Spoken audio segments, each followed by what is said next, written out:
How to use Zelle from Credit Karma. Zelle is a popular way to send money quickly, but Credit Karma itself does not have built-in Zelle transfers.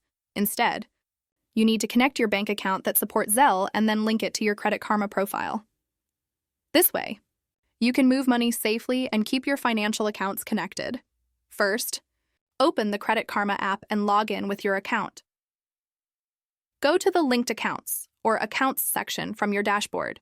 Make sure your checking account that already supports Zelle is linked here. Next, open your bank's mobile app or Zelle directly. From the bank's app, look for the option Send Money with Zelle, enter the recipient's email or phone number and choose the amount you want to send. The money will be delivered within minutes if the recipient is enrolled with Zelle. If not, they'll get an invite to sign up. Credit Karma's role here is simply to let you see your linked bank balance, not to process the Zelle transfer itself. So remember, you can't send money directly from Credit Karma with Zelle. You must use your linked bank's Zelle feature, while Credit Karma helps you keep track of the account. That's it. That's how to use Zelle with Credit Karma. Thanks for watching.